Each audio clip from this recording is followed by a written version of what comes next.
लिए आप क्लास में ज्वाइन किया। गुड इवनिंग बच्चे, गुड इवनिंग सभी को, गुड इवनिंग, गुड इवनिंग। देखिए, जैसा कि आप सभी लोग जानते हो कि हम सभी क्लास 10th के लिए, ये आप सभी बच्चे काफी अच्छे से जानते हो कि सर हम सभी क्लास 10th के लिए सब्जेक्ट मैथ्स पढ़ रहे हैं। ठीक है, क्लास 10th के लिए बच्चे क्या पढ़ रहे हैं, हम लोग सब्जेक्ट मैथ्स पढ़ रहे हैं। और आज के इस क्लास के अंदर हम लोग डिस्कस करेंगे क्लास 10th के मैथ्स का, क्लास 10th के मैथ्स का चैप्टर नंबर 3rd। कौन सा चैप्टर? चैप्टर नंबर 3rd, यानी कि दो चरों वाले रैखिक समीकरण युग्म को हम लोग स्टार्ट करेंगे। ठीक है, देखिए ये आप सभी के सेट एग्जाम्स के लिए रिवीजन क्लासेस चलाई जा रही है कि इस हफ्ते नहीं तो आपका नेक्स्ट वीक यानी कि अगस्त के स्टार्टिंग यानी कि पहले वीक में आप लोगों के सेट एग्जाम्स हो सकते हैं। उसी चीज को नजर में रखते हुए कि आप लोगों के सेट एग्जाम्स होंगे, बच्चे आप लोगों को सेट एग्जाम्स की तैयारी कराई जाएगी, यानी कि अब आप लोगों को रिवीजन कराया जाएगा सेट एग्जाम्स के लिए। ठीक, बोलिए इतना क्लियर सभी को। और ये हम लोग revision करेंगे पूरा का पूरा यस सर। एनसीईआरटी की बुक से। हम लोग एनसीईआरटी की बुक से डिस्कस करेंगे सारी चीजों को, और जो भी चीजें पेपर के अंदर हाईली आप लोगों को रिपीटेड दिखती हैं, टेस्ट मतलब जो आपके प्रीवियस ईयर के एग्जाम्स हैं या फिर आपके टेस्ट पेपर्स हैं, वहां से सारी चीजें डिस्कस कराई जाएंगी। देखिए तो बच्चे, आज की क्लास के अंदर सबसे पहले हम लोग ये सीखेंगे कि जैसे हमारे चैप्टर का नाम है, क्या चैप्टर का नाम है हमारे बच्चे पास में, आप सभी ने देख लिया होगा। चैप्टर का नाम है दो चरों वाले रैखिक समीकरण युग्म। यानी कि यहाँ पर कितने चर की बात की जा रही है सर? यहाँ पर दो चर की बात की जा रही है। रैखिक समीकरण यानी कि सर दो चरों वाले रैखिक समीकरण। अब देखिए, दो चरों वाले रैखिक समीकरण कौन से होते हैं, आप सभी को याद करना होगा। अगर जिन बच्चों को याद है ठीक है, जिनको याद नहीं है वो आप सभी को याद करना होगा। बच्चे क्या चीज याद करनी है आपको कि सर दो चरों वाले रैखिक समीकरण की अगर बात करी जा रही है, दो चरों वाले रैखिक समीकरण। बच्चे अगर दो चरों वाले रैखिक समीकरण की बात की जा रही है तो बच्चे सबसे पहले आप लोगों को ये याद रखना होगा सर, दो चरों वाले जो रैखिक समीकरण होते हैं उसका जो व्यापक रूप होता है वो क्या होता है sir? ax1 plus by1 plus c बराबर 0। अब आपको लग रहा होगा कि सर ये वन क्यों रख दिया है? अगर हम यहाँ से देखिए वन हटा दें तो बच्चे ये हमारे पास में क्या है? दो चरों वाले रैखिक समीकरण का व्यापक रूप है। पहले बोले इतना क्लियर सभी को, सर ये दो चरों वाले रैखिक समीकरण का व्यापक रूप है। क्यों? क्योंकि सर इसके अंदर दो चर है, एक तो ये रहा x और सर एक ये रहा y, यानी कि सर इसके अंदर दो चर है। अब ये समीकरण है क्योंकि सर इसके अंदर इक्वल टू का साइन प्रेजेंट है, तो सर ये दो चरों वाला समीकरण है। अब ये रेखिक इस वजह से है क्योंकि इसके अंदर जो दोनों चर हैं सर, इसके अंदर जो दोनों चर हैं उनकी अधिकतम घात कितनी है बच्चे? एक है, इस वजह से रेखिक है। बोलिए इतना क्लियर सभी को कि सर रेखिक का मतलब क्या होता है कि सर जो चर है उसकी अधिकतम घात कितनी होगी? उसकी अधिकतम घात एक होगी। सर इसका मतलब रेखिक का मतलब ये होता है दो चर, यानी कि उसके अंदर दो चर होने चाहिए, समीकरण यानी कि इक्वल टू का साइन होना चाहिए। अभी बताइए इतना क्लियर हो गया सभी को कि दो चरों वाले रैखिक समीकरण क्या होता है बच्चे? दो चरों वाले रैखिक समीकरण का व्यापक रूप होता है sir ax plus by plus c बराबर 0। ठीक है, ये हमारे पास में दो चरों वाले रैखिक समीकरण का व्यापक रूप होता है। अब देखिए चैप्टर के नाम में यहाँ पर एक चीज और लिखी हुई है, दो चरों वाले रैखिक समीकरण युग्म। यानी कि ये जो चीज है वो पेयर के अंदर है, युग्म के अंदर है, यानी कि एक नहीं मिलेगा आपको, कितने मिलेंगे? दो। अगर दो मिलेंगे तो बच्चे आपने इसको लिख लिया कितना सर? ax1 प्लस b, या फिर आप लोग इसको ऐसे लिखे कि sir a1x plus b1y plus c1 equals to 0, और sir a2x plus b2y plus c2 equals to 0। बोलिए इतना क्लियर हुआ सभी को? बोलिए बच्चे इतना क्लियर हुआ? क्योंकि सर हमारे पास दो समीकरण होंगे, ये एक समीकरण है और ये हमारे पास में दूसरा समीकरण है, यानी कि दो समीकरण होंगे क्योंकि युग्म की बात हो रही है। सर दोनों के अंदर चर दो होंगे, सर ये राह में फिक्स दिख रहा है। सर एक तो चर x है दोनों समीकरण में, और एक चर y है, और ये दोनों समीकरण है क्योंकि इक्वल टू का साइन है। और सर ये रैखिक समीकरण है क्योंकि इनके अंदर जो चर है इनकी अधिकतम घात कितनी है? एक है। बोलिए क्लियर सभी को? Yes sir. ठीक है, यानी कि सर दो चरों वाले जो रैखिक समीकरण का युग्म है वो हमारे पास में क्या हो गया sir? a1x plus b1y plus c1 equals to 0। एक तो हमारे पास में ये हो गया, और सर दूसरा हो गया हमारे पास में a2x plus b2y plus c2 equals to 0। Sir ये हमारे पास में दो चरों वाले रैखिक समीकरण का, दो चरों वाले रैखिक समीकरण का युग्म है। ठीक है, ये आप सभी को क्या रखना है बच्चे? ये आप सभी को याद रखना है। अगर यहाँ तक सभी को क्लियर है तो एक बार जल्दी से चैट सेक्शन के अंदर वाई टाइप करें कि हाँ सर हमें ये सारी चीजें क्लियर हो गई हैं, याद हो गई है कि सब दो चरों वाले जो रैखिक समीकरण होंगे वो क्या होंगे हमारे पास में sir, a1x plus b1y plus c1 equals to 0 और a2x plus b2y plus c2 equals to 0। ठीक, चलिए अगर इतना क्लियर है तो बच्चे अब हम लोग थोड़ा सा आगे चलते हैं। ठीक है, अब देखिए अगर हम लोग बात करें अपने चैप्टर की, तो बच्चे हमारे पास में जो चैप्टर है इसके अंदर हमें क्या दिया गया है। देखिए सबसे पहले हम लोगों को ये चीज पहचाननी होगी, क्या चीज पहचाननी होगी कि सर ये जो हमारे पास में चैप्टर है वो यहाँ से स्टार्ट होता है। ठीक है, दो चरों वाला रैखिक समीकरण। आप लोग एनसीईआरटी की बुक लेकर बैठना आगे से हमेशा। बच्चे यही चैप्टर यहाँ से स्टार्ट होता है और इस चैप्टर के अंदर सबसे पहले हम लोगों को एक टेबल दिखाया गया है। बोले जिन बच्चों के पास में बुक है, क्या वो ये टेबल देख पा रहे हैं अपनी बुक के अंदर? Yes sir. ठीक है, जिन बच्चों के पास यस सर। बच्चे, आप सभी बच्चे अपनी बुक के अंदर ये टेबल निकाल लीजिए। सबसे पहले हम लोग इस टेबल के बारे में डिस्कस करेंगे, ये टेबल क्या है और हमें यहाँ से किस तरीके के क्वेश्चन मिलेंगे। ठीक है, देखिए सर जी अभी तक सारणी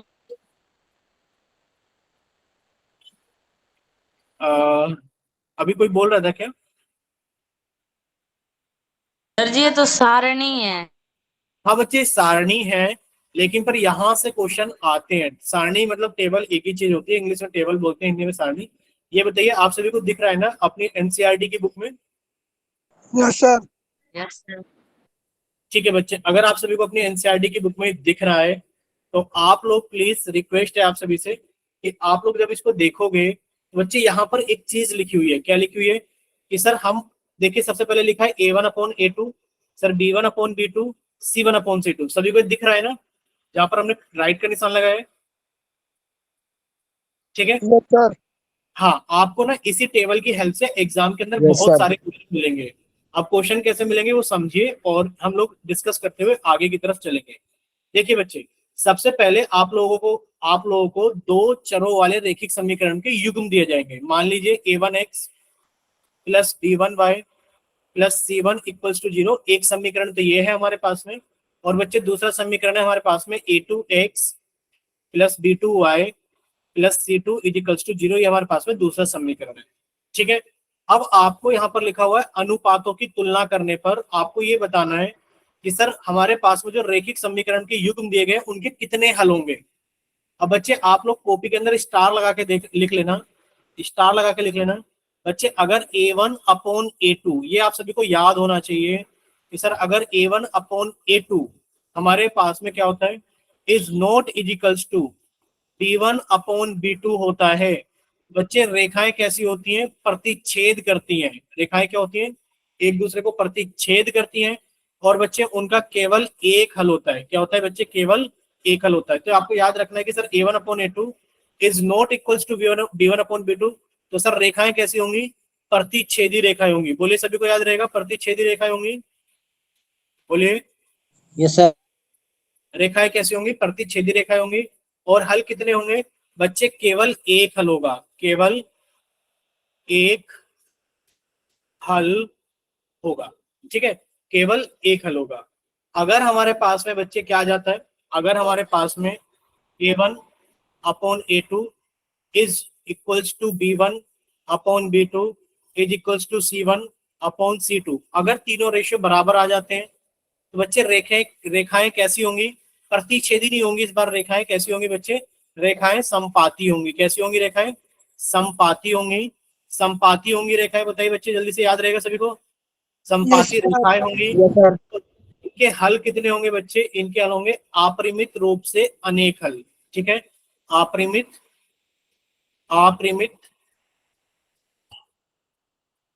रूप से अनेक हल। ठीक है, चलिए अगर हमारे पास में ये दो कंडीशन आपको याद है, अब बच्चे तीसरी कंडीशन क्या होती है। अब हमारे पास में तीसरी कंडीशन ये होती है, इसी पेज पर लिख देते हैं ताकि आप सभी को याद हो जाए। यहाँ पर हमने लिखा #1 करके, यानी कि सर ये पहली कंडीशन थी। यहाँ पर हमने लिखा #2 करके, यानी कि दूसरी कंडीशन थी। और यहाँ पर हम लोग लिख रहे हैं #3 करके, यानी कि तीसरी कंडीशन है। बच्चे कंडीशन क्या है कि मान लीजिए अगर हमारे पास में a1/a2 आ गया इजिकल्स टू b1/b2 और ये आ रहा है नॉट इक्वल्स टू c1/c2। बच्चे रेखाएं कैसी होंगी, समांतर होंगी। रेखाएं कैसी होंगी, समांतर होंगी।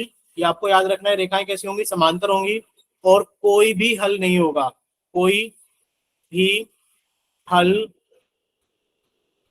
नहीं होगा। बोले इतना क्लियर सभी को? Yes sir. ठीक है, अब आपको लग रहा होगा सर क्वेश्चन कैसे आएंगे, ये तो आपने हमें बता दिया और आप सभी को याद रखना है।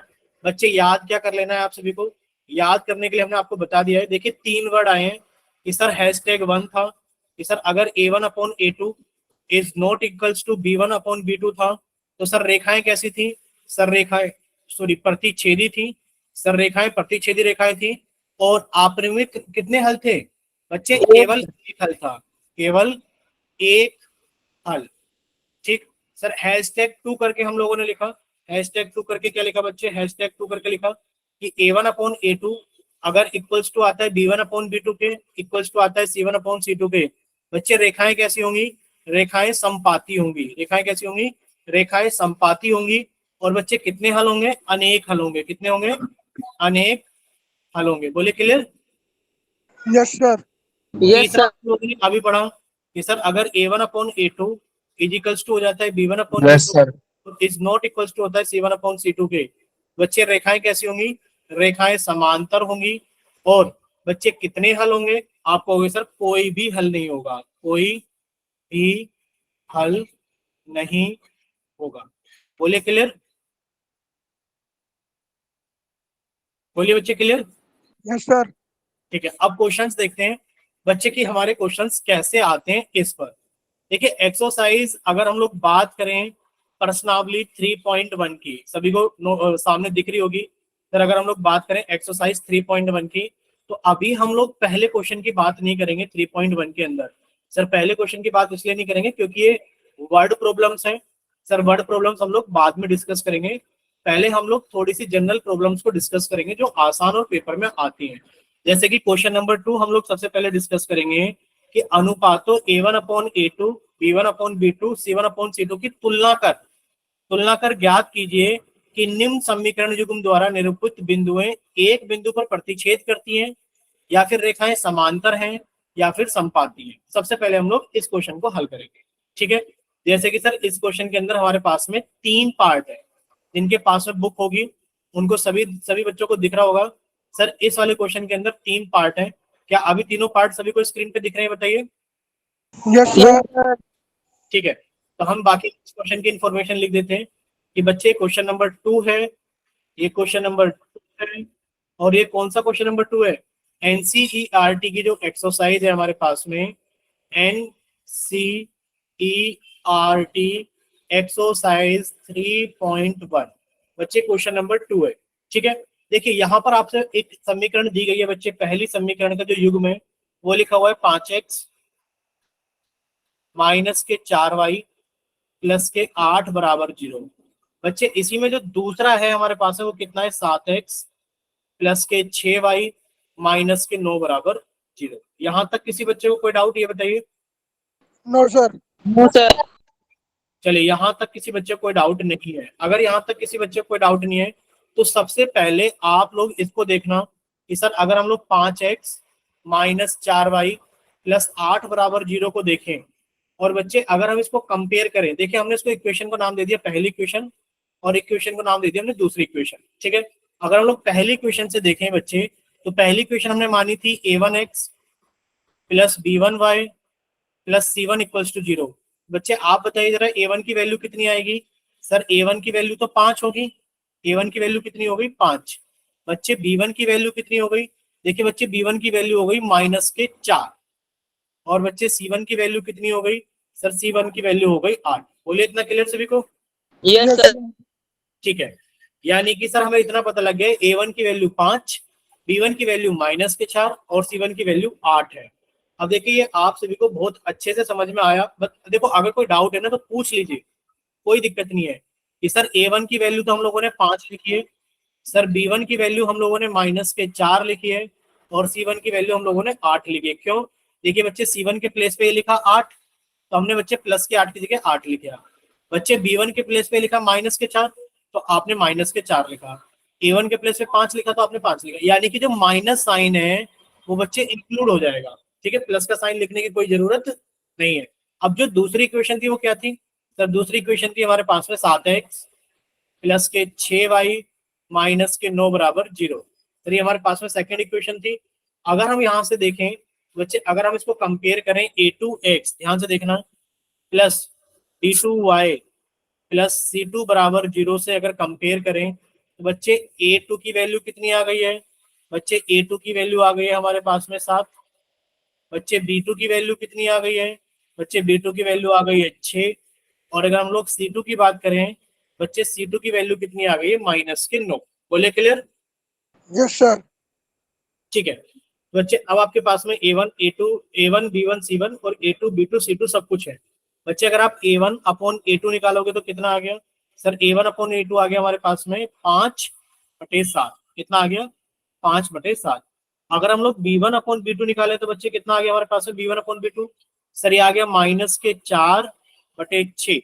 सर अगर आप इसको सॉल्व करोगे तो -2/3। बोलिए क्लियर सभी को? बोलिए। Yes, sir.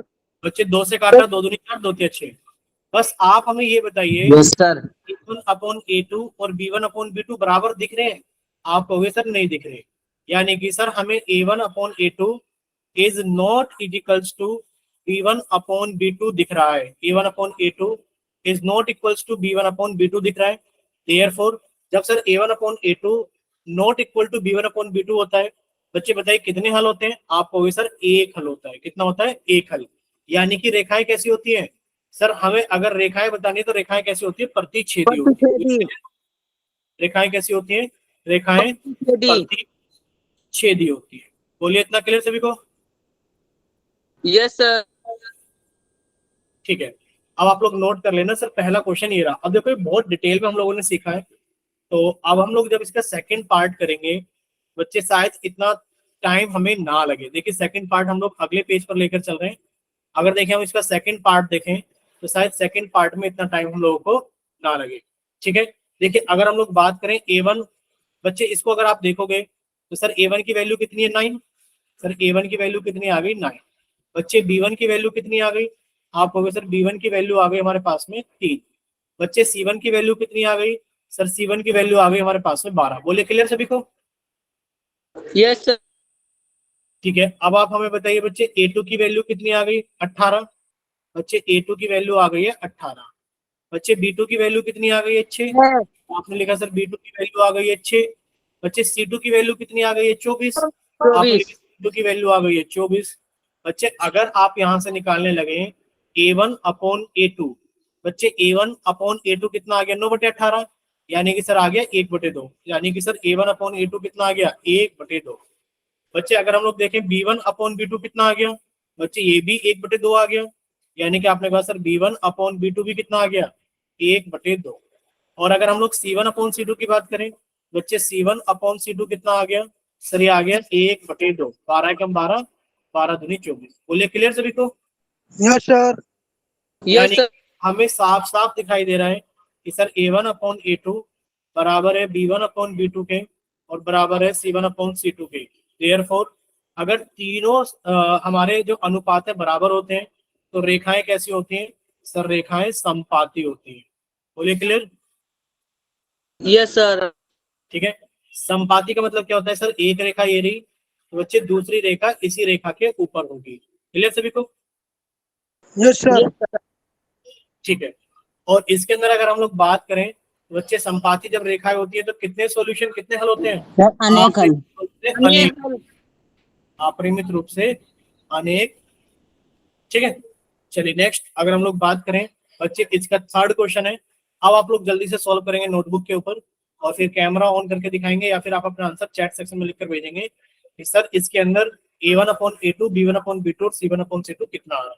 ठीक है, देखिए बस कंपेयर कर लेना। सर a1 की वैल्यू ये रही, b1 की वैल्यू ये रही, c1 की वैल्यू ये रही। सर a2 की वैल्यू ये रही, b2 की वैल्यू सर यहाँ कुछ नहीं है तो 1 होगा, ये रही। c2 की वैल्यू ये रही। चलिए एक बार जल्दी से आप लोग अपनी तरफ से कोशिश कर लीजिए जल्दी से। देखिए हम तो करा देंगे 2 सेकंड के अंदर ही, बट आप लोग एक बार ट्राई कर लीजिए जल्दी से। ठीक है, चलिए एक बार सभी बच्चे जल्दी से ट्राई कर लीजिए अपनी तरफ से। ट्राई कर रहे हो ना आप लोग? Yes, sir. ठीक है बच्चे, ट्राई कीजिए एक बार जल्दी से।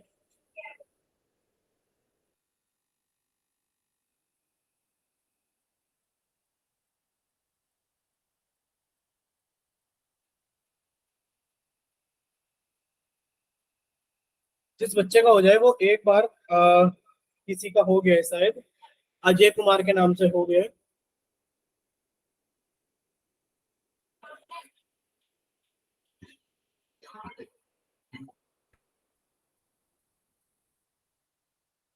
बच्चे अजय बताइए क्या होगा इसके अंदर, प्रतिच्छेदी रेखाएं होंगी, समांतर रेखाएं होंगी, या फिर संपाती रेखाएं होंगी? Sir parallel line. Parallel line. अच्छा अजय बताइए, आप इंग्लिश मीडियम के बैच से हो क्या?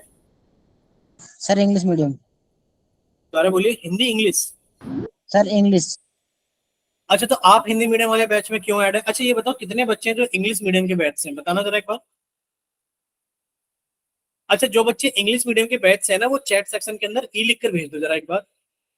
अजय आप भी लिख कर भेज देना ई फॉर इंग्लिश मीडियम, और जो बच्चे हिंदी मीडियम से वो एच लिख कर भेज देना, ठीक है? बच्चे पूरा हिंदी लिखने की जरूरत नहीं है, आप टाइम बचाइए, आप एच लिख कर भेज दोगे, काम चल जाएगा।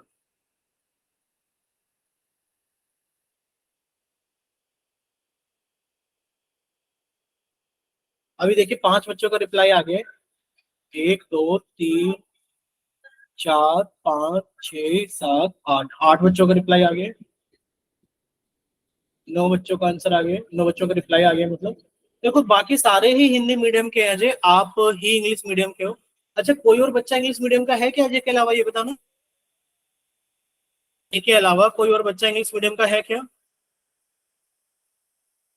नहीं है ना? चलिए कोई बात नहीं, अजय एक काम करना। अच्छा मैं इनकी स्कूल में इंडियन पढ़ा जी अजय। नहीं नहीं, बस हम ये चेक करना चाहते हैं कि इस बैच के अंदर ज्यादा बच्चे तो नहीं इंग्लिश मीडियम के, कभी बच्चे ऐसा कहना कि इंग्लिश मीडियम के बैच हैं। अगर आप लोग हिंदी में कंफर्टेबल नहीं रहोगे तो आपको इंग्लिश मीडियम के बैच में कंफर्ट मतलब चेंज करा दिया जाएगा। आप लोगों को इशू तो नहीं होता कोई, ये बताओ। कोई दिक्कत नहीं है सर, हिंदी में समझ में आता है हमें। ठीक ठीक ठीक, चलिए फिर। अच्छा बाकी बच्चे इसका आंसर बताइए फिर। ठीक है बच्चे, अगर कोई दो ही बच्चे इंग्लिश मीडियम के,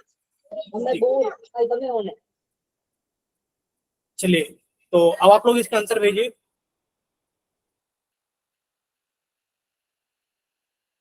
चलिए आप लोग इसका आंसर भेजिए जल्दी से। देखिए अगर आप लोग इसको सॉल्व करेंगे तो सर सॉल्व करने पर हमें क्या मिलेगा, सब बच्चे ध्यान से देखना, ऊपर स्क्रीन की तरफ देखना। देखिए अगर हम इसको सॉल्व करेंगे, सर a1 की वैल्यू कितनी आ गई, 6। ठीक है बच्चे, a1 की वैल्यू कितनी आ गई है, सर a1 की वैल्यू आ गई है 6। बच्चे b1 की वैल्यू कितनी आ गई है, -3। बच्चे b1 की वैल्यू कितनी आ गई है, -3। और बच्चे c1 की वैल्यू कितनी आ गई है, सर c1 की वैल्यू आ गई है 10। यहां तक किसी बच्चे को कोई डाउट तो नहीं है? क्योंकि सर हम लोग जो लेंगे वैल्यूज विद साइन लेंगे। बच्चे a2 की वैल्यू कितनी है, 2। a2 की वैल्यू कितनी हो गई है बच्चे, 2। अब अगर हम लोग निकालें बच्चे b2 की वैल्यू कितनी होगी, देखो कुछ भी नहीं है तो सर 1 लिखा होगा, यानी कि सर b2 की वैल्यू हो गई है हमारे पास में -1। और अगर हम लोग c2 की वैल्यू निकालें बच्चे, c2 की वैल्यू कितनी हो गई है, वो हो गई है 9। ठीक है चलिए, अगर हम लोग आगे देखें बच्चे, यहाँ पर हम लोगों को दिखाई देगा कि सर अगर a1/a2 देखा जाए तो सर a1/a2 कितना है, 6/2। यानी कि सर a1/a2 आ गया हमारे पास में 6/2। बोले क्लियर सभी को? यानी कि सर इसका मतलब है हमारे पास में आ गया 3/1। अगर बच्चे b1/b2 को देखा जाए, सर b1/b2 कितना, सर -3/-1 सर माइनस से माइनस कट गया, यानी कि सर ये भी आ गया 3/1। और अगर हम लोग देखें c1/c2 को बच्चे, यहाँ पर कितना है, 10/9। अब ये कटेगा भी नहीं, यानी कि हमें दिख रहा है कि sir a1/a2 is equals to b1/b2 is not equals to c1/c2। यानी कि सर a1/a2 तो बराबर है b1/b2 के, बट नॉट इक्वल्स टू है c1/c2 के। तो सर इस वाले केस के अंदर क्या होती है हमारे पास में, कैसी रेखाएं होती हैं, समांतर। कैसी रेखाएं होती हैं, समांतर रेखाएं होती हैं, यानी कि पैरेलल लाइंस होती हैं।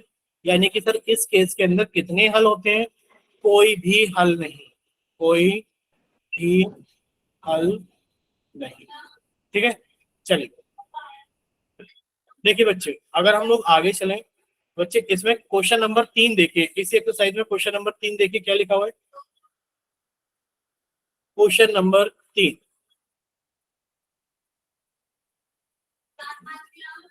देखिए बच्चे अगर हम लोग क्वेश्चन नंबर 3 को पढ़ते हैं, सभी को दिखाई दे रहा है स्क्रीन के ऊपर question number 3? Yes sir. Yes sir. ठीक है बच्चे, क्वेश्चन नंबर 3 कौन सी बुक का है? एनसीईआरटी की बुक का है, ध्यान रखना, बोल मत जाना कि सर एनसीईआरटी की बुक की एक्सरसाइज 3.1 का क्वेश्चन नंबर 3 है। सर जी अनुपात, मेरे में तो अलग है। क्या चीज? मेरे में तो 3 क्वेश्चन है और वो भी अलग है क्वेश्चन। किस में अलग है बच्चे, ये बताइए। जी एनसीईआरटी की बुक में मेरे पैरी। एक सेकंड रुक जाइए बच्चे, एक सेकंड रुक जाइए। अब हम चेक कर लेते हैं कि आपके पास में पुरानी बुक है या इन नई बुक है। देखिए बच्चे, आपके पास में जो बुक है ना, उस वाली बुक के अंदर ये एनसीईआरटी की पुरानी वाली बुक है, जिसके अंदर एक्सरसाइज 3.1 में कितने क्वेश्चंस हैं? एक सेकंड रुकना से।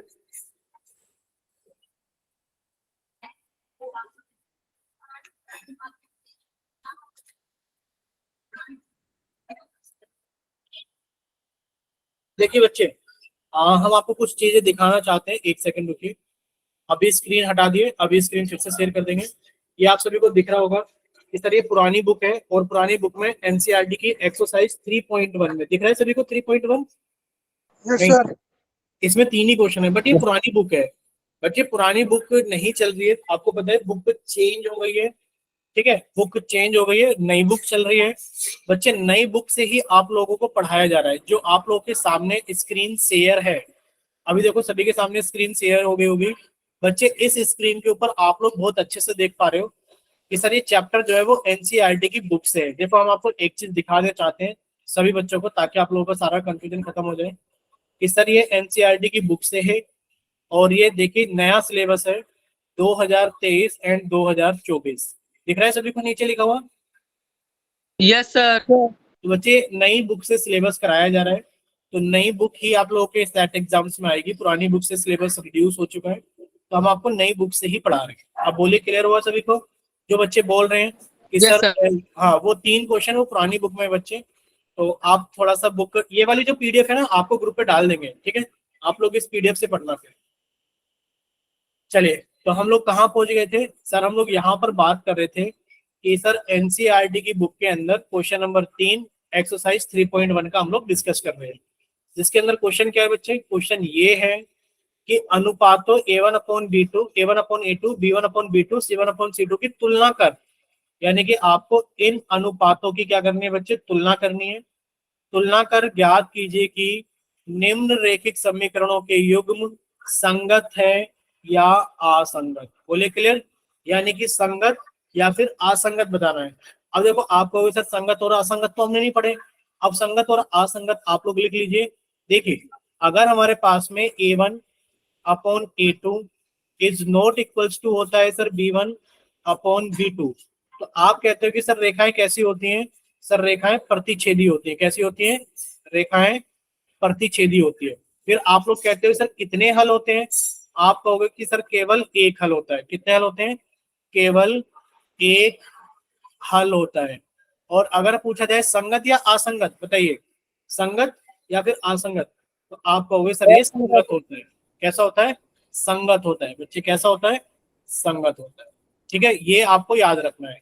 बोले इतना क्लियर सभी को कि सर अगर A1 upon A2 is not equals to B1 upon B2 होता है, तो सर रेखाएं प्रतिच्छेदी रेखाएं होती हैं। अगर हल पूछा जाए तो केवल एक हल होता है। संगत असंगत पूछा जाए तो सर कैसा होता है हमारे पास में?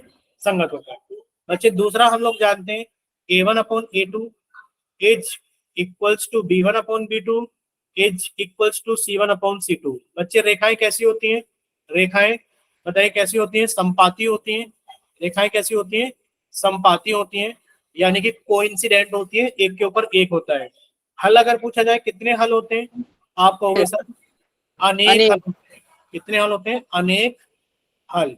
सर इनफाइनाइट मेनी सॉल्यूशंस होते हैं। संगत या फिर असंगत, तो आप इसको कहोगे कि सर ये भी संगत है। बोलिए क्लियर सभी को? ये भी क्या है? संगत है। ठीक। तीसरा हम लोगों ने पढ़ा था सर, तीसरा हम लोगों ने क्या पढ़ा था कि सर A1 अपॉन A2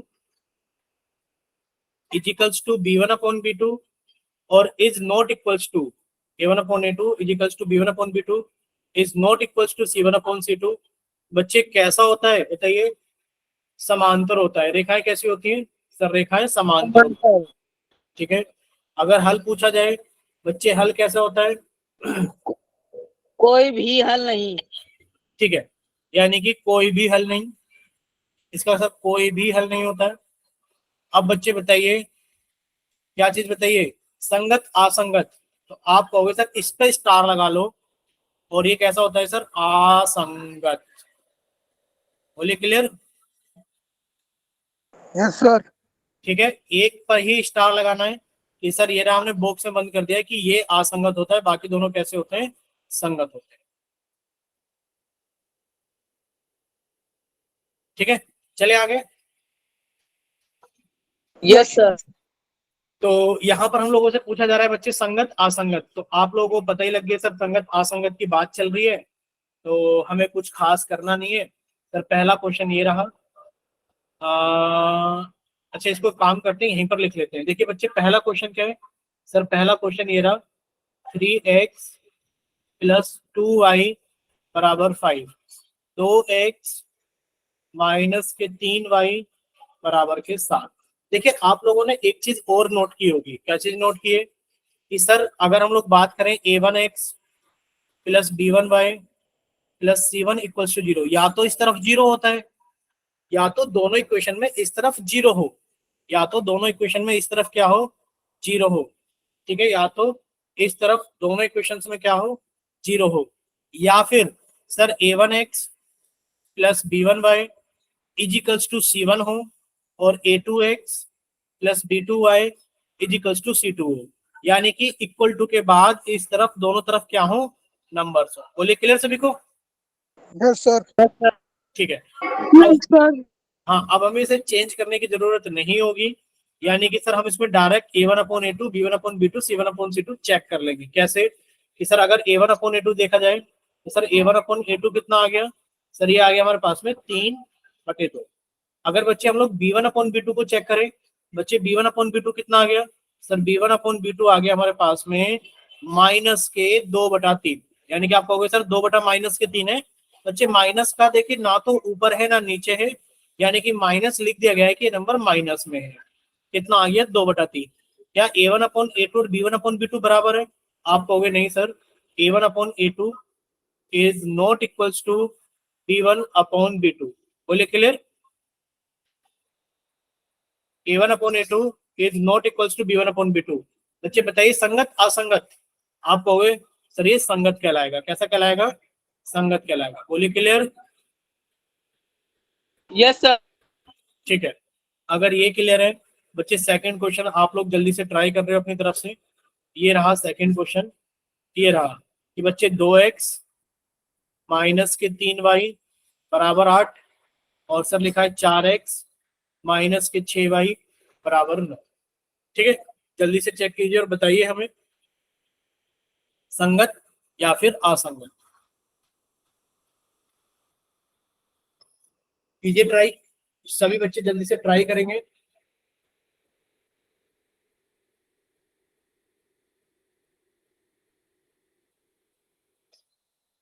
कर रहे हैं ना आप लोग ट्राई।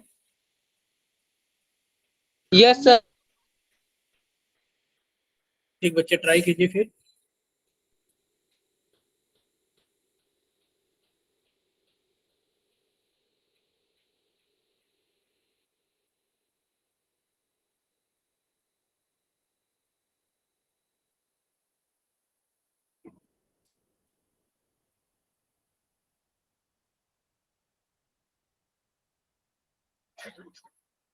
ठीक बच्चे, अजय अजय का आंसर आ गया है, बाकी और बच्चे भी जल्दी से अपना आंसर बताइए।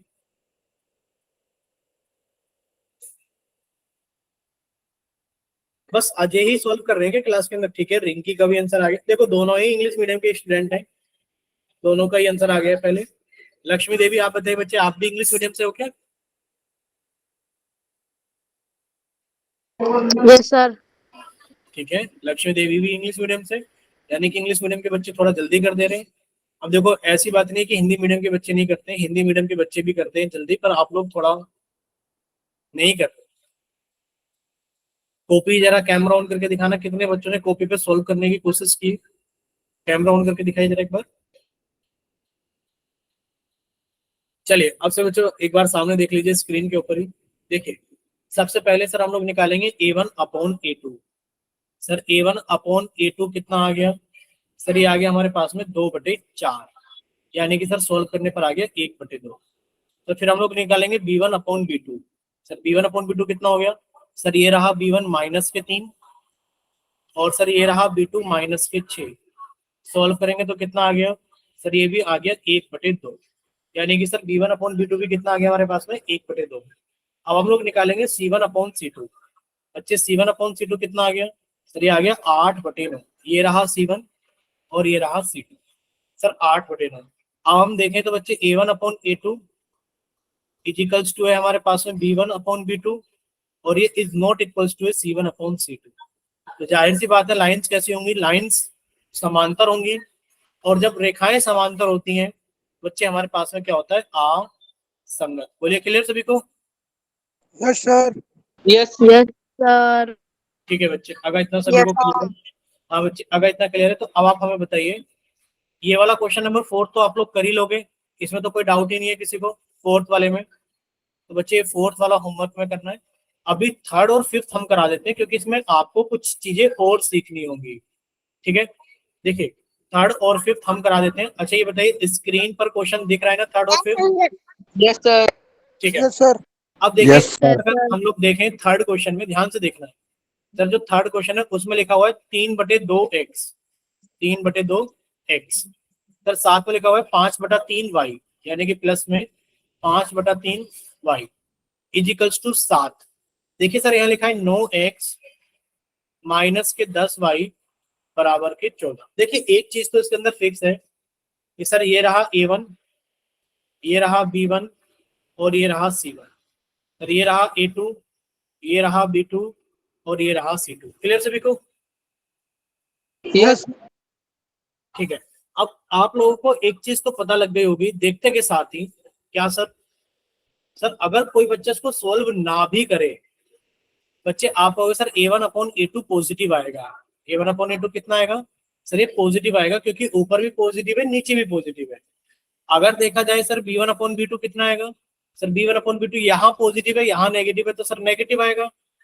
और ये पॉजिटिव नंबर कभी नेगेटिव के बराबर नहीं हो सकता, यानी कि आप लिख दोगे sir a1 upon a2 is not equals to b1 upon b2। और सर इसमें एक हल होता है, रेखाएं प्रतिच्छेदी होती हैं और इसको हम लोग संगत बोलते हैं। पहले तो इतना बताओ क्लियर, बिना सोल्व Yes, करे? sir.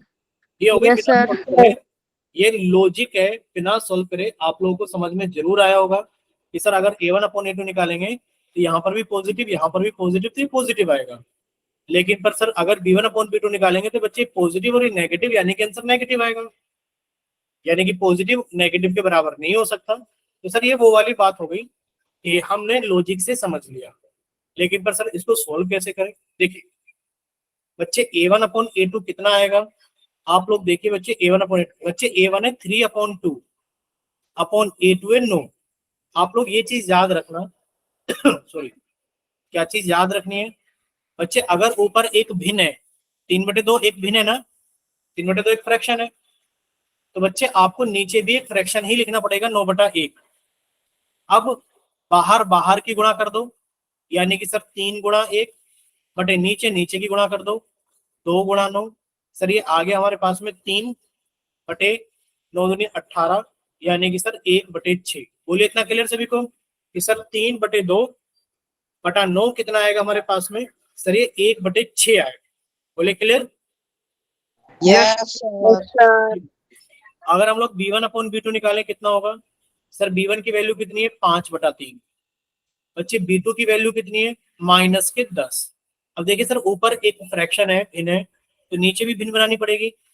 बाहर बाहर की गुणा यानी कि 5 की गुणा 1 में होगी, और अंदर अंदर की गुणा यानी कि 3 की गुणा -10 में होगी। बच्चे सॉल्व करने पर कितना आ गया? 5/30 माइनस का, सर कट किया तो कितना आ गया? माइनस का 1/6, यानी कि सर b1 अपॉन b2 की जो वैल्यू आ रही है वो माइनस के 1/6 आ रही है। और b1 अपॉन b2 और a1 अपॉन a2 देखा जाए तो sir a1 upon a2 is not equals to b1 upon b2। बोलिए क्लियर? बोलिए बच्चे क्लियर? Yes sir. बच्चे नेक्स्ट क्वेश्चन आप लोग जल्दी से सॉल्व कर रहे हो, जिसके अंदर अभी हम लोगों ने फ्रैक्शन यानी कि भिन्न वाला कंसेप्ट सीखा है। जल्दी से यहाँ पर सर देखेंगे तो a1 कितना आ जाएगा, b1 कितना आ जाएगा आप लोग ट्राई कीजिए, हम फिर आपको बाद में बताते हैं। जल्दी से आप लोग एक बार ट्राई कर लो साथ के साथ, ठीक है? ट्राई कीजिए साथ के साथ। चलिए सभी बच्चे साथ के साथ ट्राई करेंगे इसको।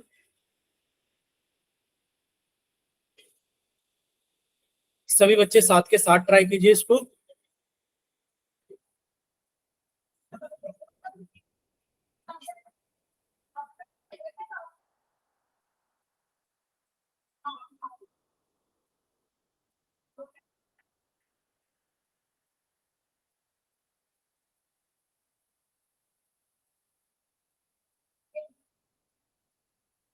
बच्चे बताइए वो आप लोगों का,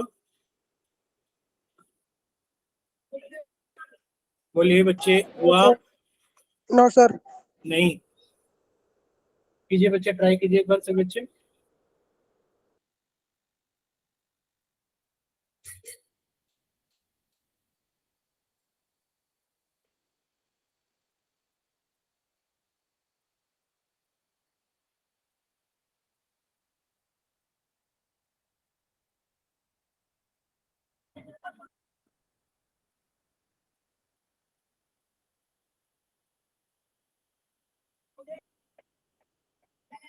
जिस बच्चे का हो जाए वो एक बार माइक ओपन करके बताना सब मेरा हो गया, और अगर कॉपी की तरफ कैमरा ऑन करके दिखा पाओ।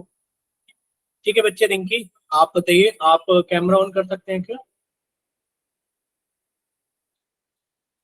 अगर कैमरा, हाँ बच्चे पहले आप अपना कैमरा मतलब माइक ऑन करके बोलना, मतलब कैमरा ऑन कर लीजिए। कभी कभार स्क्रीन पे दिखता नहीं, पर जब आप माइक ओपन करके बोलते हो तो दिख जाता है। चलिए बच्चे कैमरा ऑन कीजिए आप। अगर आपका कैमरा ऑन है तो बच्चे नहीं दिख रहा है, एक बार आप अपना माइक ओपन करके बोलिए, कुछ तो दिख जाएगा।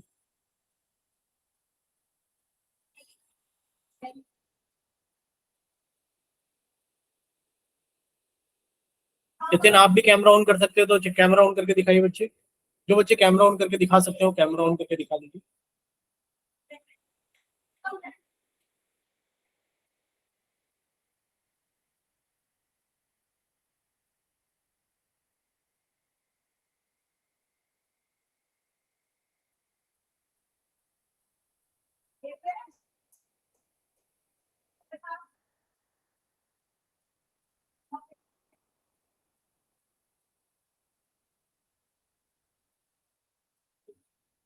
नहीं, चलिए सब बच्चे सामने देखिए स्क्रीन पर। देखिए जब आप इसे कंपेयर करेंगे बच्चे, A1 तो ये रहा, B1 ये रहा, C1 ये रहा। इसी तरीके से सर A2 ये रहा, B2 ये रहा, C2 ये रहा। देखिए A1 अपॉन A2 कितना आ गया बच्चे? A1 अपॉन A2 आ गया 4/3/2। बच्चे इसके नीचे बटा 1 आ जाएगा, क्योंकि यहाँ पर भिन्न ही लिखनी पड़ेगी क्योंकि ऊपर एक भिन्न है। बाहर बाहर की गुणा, यानी कि सर 4 गुणा 1, अंदर अंदर की गुणा, यानी कि सर 3 गुणा 2, और ये कितना आ गया 4/6। सर कट किया तो 2/3।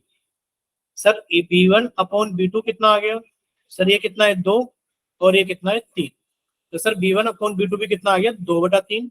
A1 अपॉन A2 भी कितना है 2/3।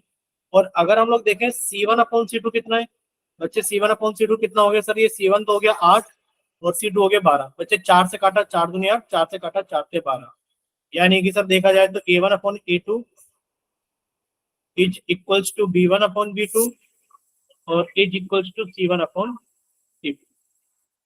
ठीक, यानी कि क्या हो गया सर? रेखाएं कैसी होंगी बोलिए? रेखाएं संपाती होंगी, एक दूसरे के ऊपर होंगी। हल कितने होंगे सर? अनेक हल होंगे। और कैसी होगी सर? ये संगत। बोलिए क्लियर? ठीक है, अगर क्लियर यस है सर। तो बच्चे क्वेश्चन नंबर 4 की यस तरफ सर। क्वेश्चन नंबर 4 की तरफ हम लोग चलेंगे। देखिए बच्चे क्वेश्चन नंबर 4 आप सभी को दिख रहा होगा स्क्रीन के ऊपर, क्या लिखा हुआ है? Yes sir. ठीक है, क्वेश्चन नंबर 4 को हम कट करके ले चलते हैं आगे।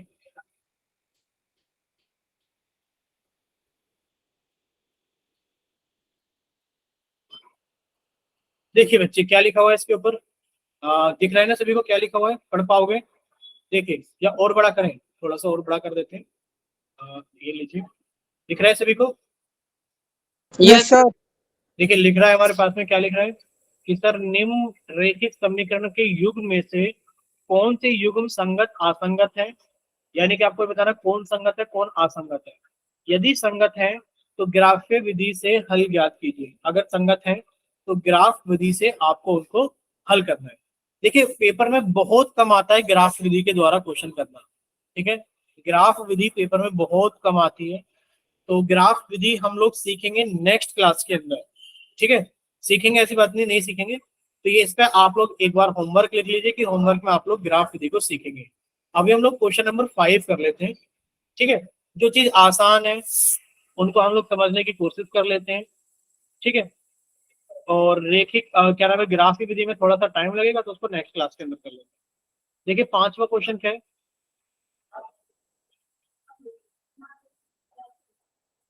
देखिए 5वां क्वेश्चन समझ लेते हैं हम लोग, इम्पोर्टेंट भी है, आसान भी है, जरूरी भी है। पढ़िए, आप लोगों को दिखाई दे रहा है ना? Yes sir. ठीक है, देखिए एक आयतकार बाग, यानी कि बाग कैसा आयतकार है, यानी कि आपने आयत जानते हैं सर, जिसकी लंबाई और चौड़ाई होती है, यानी कि लंबाई आमने सामने की भुजाएं कैसी होती है, बराबर होती है, इस तरीके से कुछ, ये क्या कहलाता है हमारा आयत कहलाता है, ठीक है। ये हमने आयत बना दी। एक आयतकार बाग जिसकी लंबाई बता रहा है वो कि सर जिसकी लंबाई चौड़ाई से 4 मीटर अधिक है, यानी कि सर अगर इसकी चौड़ाई हमें पता होती, मान लीजिए इसकी चौड़ाई x है, बच्चे इसकी लंबाई कितनी है, चौड़ाई से 4 मीटर अधिक है। बोलिए क्लियर सभी को। अगर देखिए चौड़ाई 10 होती तो लंबाई 10 + 4 14 हो जाती, अगर चौड़ाई 12 होती तो 12 और 4 16 हो जाती। क्लियर सभी को, यानी कि 4 मीटर ज्यादा होती, ठीक है। हमने मान लिया कि सर x थी, कुछ भी हो सकता है बच्चे, वो 4 मीटर ज्यादा होगी लंबाई, तो हमने x + 4 लिख दिया। देखिए लिखा है अर्ध परिमाप 36 मीटर है, बाग की विमाएं ज्ञात कीजिए। अर्ध परिमाप क्या होता है बच्चे, परिमाप क्या होता है हमारे पास में, ये बताइए सर। परिमाप होता है हमारे पास में सर लेंथ और ब्रेथ, यानी कि लंबाई प्लस चौड़ाई को जोड़ दीजिए और 2 से गुणा कर दीजिए, यही होता है परिमाप। Yes sir. बच्चे अर्ध परिमाप क्या हो जाएगा, आपको सर अर्ध परिमाप के तो माप में क्या हो जाएगा सर, आधा कर देना, यानी कि आपने परिमाप को आधा कर दिया, जब आधा करोगे तो 2 कट गया, यानी कि सर अर्ध परिमाप कितना हो गया, लंबाई प्लस चौड़ाई, यानी कि जो अर्ध परिमाप है वो कितना है, 36 है, यानी कि वो कहना चाहता है कि लंबाई और चौड़ाई को जोड़ करके कितना आ रहा है, 36। बच्चे लंबाई कितनी है, x + 4, चौड़ाई कितनी है, x, तो बच्चे जब आप सॉल्व करोगे तो x + x कितना हो गया, 2x + 4 बराबर 36। बच्चे 2x की वैल्यू कितनी आ गई, 36 - 4, यानी कि सर 32 आ गई है। और बच्चे 2x की वैल्यू कितनी है हमारे पास में सर, अगर 2x की वैल्यू 32 है तो सर x की वैल्यू कितनी आ गई है, 16। सर अगर x की वैल्यू 16 आ गई है तो सर जाहिर सी बात है ये 16 है, यानी कि जो चौड़ाई है वो 16 है और जो लंबाई है वो 4 मीटर अधिक है, यानी कि वो 20 मीटर है। बोलिए क्लियर सभी को। Yes sir. ठीक है, अगर इतना यस clear है, सर। ठीक बच्चे। बच्चे अब हम लोग चलते हैं 6th क्वेश्चन की तरफ, ठीक है, किसी को कोई डाउट तो नहीं है? No no sir. ठीक है, देखिए 6th क्वेश्चन, वैसे ही 6th क्वेश्चन भी कभी एग्जाम में पूछा नहीं जाता है, ना पूछा जाता है ना पूछा जाएगा कभी, बट फिर भी आप लोगों को चीजें समझ में आनी चाहिए, और ये हमारा मतलब आपको कुछ चीजें समझा देगा ये क्वेश्चन। चलिए माइक बंद कीजिए। 8 माइक घंटे और करना पड़ेगा ऑनलाइन क्लास। क्या चीज? 8 घंटे और। नहीं बच्चे आधे घंटे और तो नहीं कर पाएंगे एक्स्ट्रा में, क्योंकि अभी इसके बाद में कुछ और क्लासेस भी होती हैं, क्लासेस रात के 9:30 बजे तक होती हैं।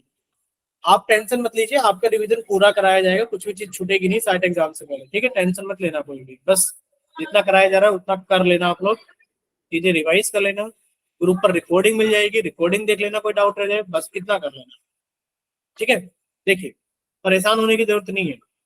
देखिए एक रैखिक समीकरण 2x + 3y - 8 = 0 दी गई है, यानी कि आप लोगों को एक रैखिक समीकरण दिया गया है 2x + 3y - 8 = 0। दो चरों में एक ऐसी और रैखिक समीकरण लिखिए, यानी कि आपसे वो कह रहा है कि आप दो चरों में एक और ऐसी समीकरण लिखिए ताकि जो आप लिखोगे उससे जो प्राप्त युग्म बने वो कैसा हो सर, वो प्रतिच्छेदी रेखाएं हो। अब प्रतिच्छेदी रेखाएं आप लोग जानते ही हो सर, प्रतिच्छेदी रेखाएं क्या होती है sir, A1/A2 is not equals to B1/B2, यही होता है ना बच्चे, प्रतिच्छेदी रेखाएं तो बचेगा। यानी कि आप याद कर लेना, प्रतिच्छेदी रेखाओं के लिए आप ऐसे लिख सकते हो sir, 3x plus 2y minus के 8 बराबर 0। क्लियर से लिखो कि आपने जो नंबर y के आगे था उसको x के आगे लिख दिया, और जो x के आगे था आपने उसको y के आगे लिख दिया, बस। अब आप देखना सर, एक समीकरण ये रही और एक आपने बनाई है, तो सर अब ये जो युग्म बना है दोनों का, ये एक ऐसा बना है जो कि आपको प्रतिच्छेदी रेखाएं देगा ही देगा। यानी कि इसमें A1/A2 is not equals to B1/B2 आएगा ही आएगा। ठीक, अब वो पूछ रहा है कि आप एक ऐसा पेयर लिख दो कि रेखाएं कैसी हो जाए, समांतर हो जाए। रेखाएं कैसी हो जाए, समांतर। बच्चे रेखाएं समांतर होने के लिए आप लोग जानते हो, क्या जानते हो सर, A1/A2। देखिए रेखाएं समांतर कब होती है सर, जब A1/A2 बराबर होता है B1/B2 के, और बराबर नहीं होता है C1/C2 के। यानी कि आप एक काम कीजिए, इस इक्वेशन को 2 से मल्टीप्लाई करके लिखिए सर, 2 दूनी 4x प्लस सर 3 दूनी 6y। बस यहां तक में तो आपने 2 से मल्टीप्लाई कर दिया और आगे की इक्वेशन को आपने एज इट इज लिख दिया। बोलिए इतना क्लियर? Yes sir. ठीक है। अब तीसरा लिखा है रेखाएं कैसी हो बच्चे, रेखाएं संपाती हो। अगर रेखाएं संपाती हो बच्चे, कंडीशन आप लोग जानते हैं संपाती के लिए, कि संपाती के लिए क्या कंडीशन होती है कि sir A1/A2 equals to B1/B2 और इजिकल्स टू C1/C2। रेखाएं संपाती है यानी कि आप इस इक्वेशन को 2 से मल्टीप्लाई कर दो। बच्चे 2 से मल्टीप्लाई करोगे तो 4x प्लस बच्चे 2 से मल्टीप्लाई करोगे 6y माइनस सर 8 को 2 से मल्टीप्लाई करोगे 16 बराबर 0। तो बच्चे ये एक ऐसा युग्म बनाएगा इस इक्वेशन के साथ में कि रेखाएं कैसी हो जाएंगी, संपाती हो जाएंगी। बोले क्लियर सभी को? Yes sir. ठीक है। Yes sir. तो बच्चे क्वेश्चन नंबर 7,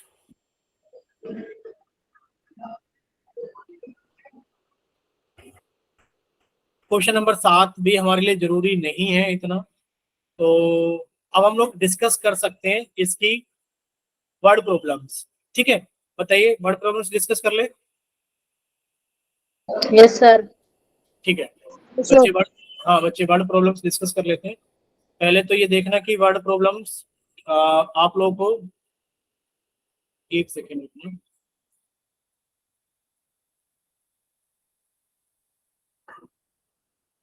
ठीक है बच्चे, ये हमने कट करके लगा दिया एक पेज पर, और इस पेज पर पढ़कर देखिए क्या आप लोगों को ये सारी चीजें साफ साफ बढ़िया दिख रही हैं? Yes sir. ठीक है, यानी कि सर पहला क्वेश्चन में क्या लिखा है सर, पहले क्वेश्चन में लिखा हुआ है, अच्छा पहले सेकंड क्वेश्चन समझ लेते हैं। सेकंड क्वेश्चन में क्या लिखा हुआ है सर, सेकंड क्वेश्चन के अंदर लिखा हुआ है 5 पेंसिल 7 कलम का मूल्य 50 रुपए है। यानी कि अगर आपने 5 पेंसिल प्लस 7 पेन खरीदे होते बच्चे, आपको 50 रुपए देने होते। ठीक, जबकि 7 पेंसिल, यानी कि सर अगर आपने 7 पेंसिल खरीदी होती प्लस आपने 5 पेन खरीदे होते बच्चे, आपको कितने रुपए खर्च करने होते? आपको 46 रुपए खर्च करने होते। ठीक है, ये पूछ रहा है एक पेंसिल का मूल्य और एक कलम का मूल्य ज्ञात कीजिए, ये लिखा हुआ है ना? Yes sir. ठीक है, लेकिन पर यहाँ पर लिखा हुआ है कि ग्राफ्य विधि से हल करना है। बच्चे ग्राफ्य विधि हम लोग नेक्स्ट क्लास के अंदर पढ़ेंगे, तो हम लोग ये क्वेश्चन तब भी डिस्कस करेंगे। बट बस आप लोग ये समझ लीजिए, आपसे पूछा जा रहा है एक पेंसिल का मूल्य। क्या आपको एक पेंसिल का मूल्य पता है? नहीं पता। नहीं मान सर, लीजिए, एक्स मान लेंगे। हाँ बच्चे मान लीजिए एक पेंसिल मान लेते 5 रुपए की आती है। ये बताओ जरा 4 पेंसिल कितने की आएंगी?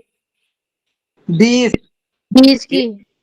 यानी कि कैसे पता लगा सर, 5 रुपए की एक पेंसिल थी, हमने 4 पेंसिल खरीदी। अगर सर 4 ना खरीद कर अगर हम 7 पेंसिल खरीदते तो क्या करते सर, हम करते 7 गुणा 5 यानी कि 35 रुपए।